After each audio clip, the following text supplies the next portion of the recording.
Joseph Yoder here. So this is a church, and well, there's the steeple, but it's Thursday, so there are no people.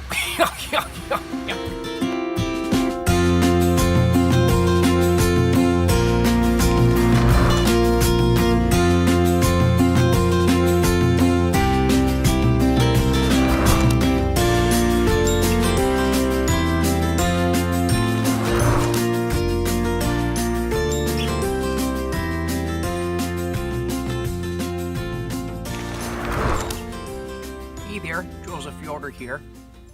We're just outside of Kingston Springs, Tennessee right now, and doing a little squatching. One common misconception about the Bigfoot is that he lives alone in the woods, which is probably true. That's why a lot of people don't see him, sure enough. But a lot of folks forget to just walk on the boardwalks, just on the natural parks we got here. We got the boardwalk trail, and we're gonna go take a little gander. Sure enough. Hey there, Joseph Yoder. So this is the big oak deck. Hey there, Joseph Yoder here in Kingston Springs. You're not gonna believe what I just found right over here. We found a Bigfoot print, but not just one of them. We found two of them. Take a look right here at the bipedal foot. Now this one has a really large heel in the ball of the foot, but if you notice, he's got 5 toes, but they're really awkward. He's got this one here and here and here. Now here's the neat thing about this. If you notice, there's one here, and then all the way up here we have another one. Again, bipedal foot, toes. Now take a gander at the length and the stride there must be here. So this looks like it might be a toe over here. It's hard to tell because it's in the gravel, which is pretty interesting because usually they like to stick to dirt and leaves. But if you look, you got yourself the foot here, and then a foot over here. I mean, that's a really large stride. Oh my goodness. Let's just keep looking, see if we can find the little guy. So one of the unique characteristics and a telltale sign of the Bigfoot is stick breakage. Now you can take a small stick like this one here, and you can break it like so. Now Bigfoot will take a bigger stick and break it, usually from rubbing his back against it or something like that. Take a gander at this if you would. This is not so fresh of a stick break, but this is very, very common. And the signs of it are very, because if you notice, it's real high. Now, if I was to rub here, like so, I would break the stick right here. An example, I mean, look at that, it just came right off my butt there. Now over here, he would have to be really high to rub up on this thing. And just to break it like that, I'm absolutely blown away by this.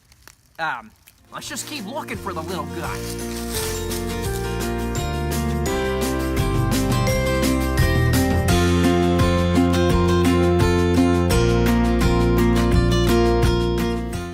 So we're continuing our little journey here, and we found another stick break right over here.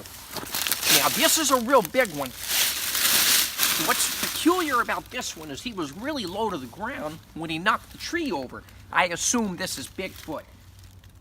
Might be a beaver, but we're just going to assume it's Bigfoot because the odds of it being a beaver are really, really far-fetched. Now, if you look at here,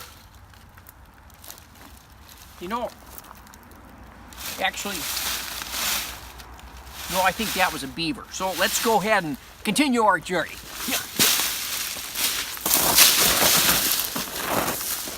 Go ahead and go. So Joseph Yoder here. One unique characteristic of a Bigfoot is he's just like you and me. He likes to have a good time. So there's not a lot to do in the woods. So sometimes they'll throw rocks. Now I don't mean like pebbles. I mean something like this. Take a gander over here. Just get a little bit closer if you don't mind. Now the size of these rocks are very large. But you saw the prints we had earlier. Can you imagine the hands on this thing? They could call it big hand. They can call it big anything for that matter, but they chose foot, thank the Lord. Now, imagine those big furry hands just throwing this somewhere. We assume this is Bigfoot now. We know it ain't a beaver. And what kind of mankind would want to put rocks here? That makes no sense. So definitely another telltale sign of the Bigfoot, or the big hand. Let's continue.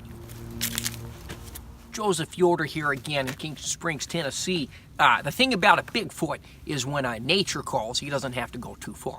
If you look over here, this has the signs of Bigfoot urine. If you notice, what does that look like to you? It looks like a human face that's been shocked by something. I don't mean like zzz, but I mean like, you know, really just saw something here. You got the eyes, and you have the opening for the mouth.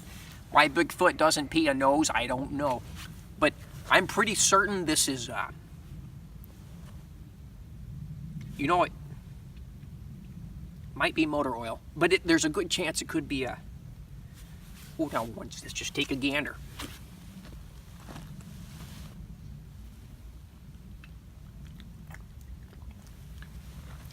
Oh.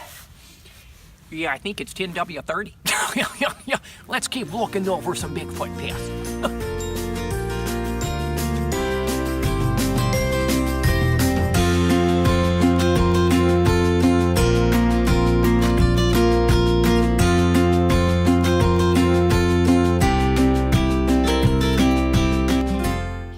Joseph Yoder here again. So if you notice this little mustard-looking patch right here, can you get that?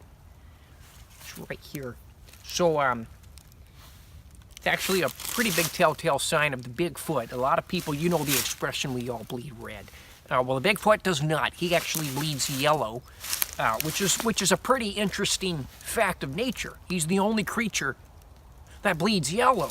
Now, if you look here, he likes to tag the trees and the forestry, kind of like graffiti. I call it big feety. But this is definitely big.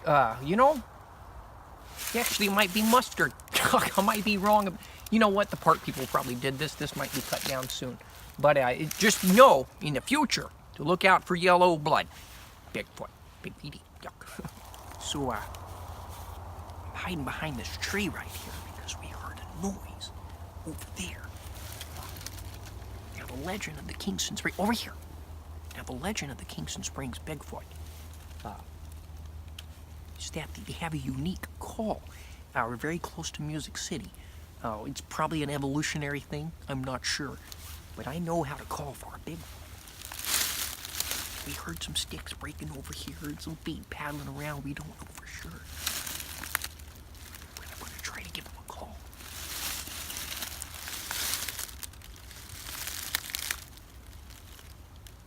Did you hear that?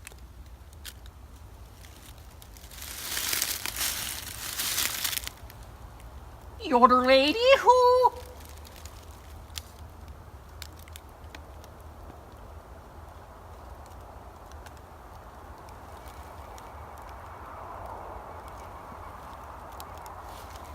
You know, he might just be a squirrel or a deer. Usually they call right back. So, well, yeah, I'm a little disappointed in the Bigfoot adventure today. Didn't quite turn out like I was wanting it to. But you never know, folks. The truth is out there, and we're just going to keep on squatching along. My dreams are not squatched. I'm gonna go home and eat some squash. Got some growing in my garden.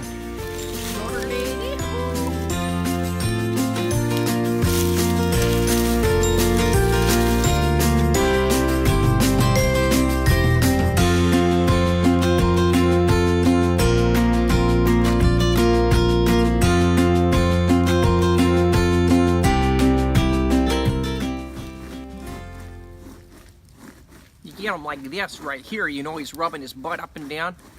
It's a very awkward sensation, but I could see why he'd like it.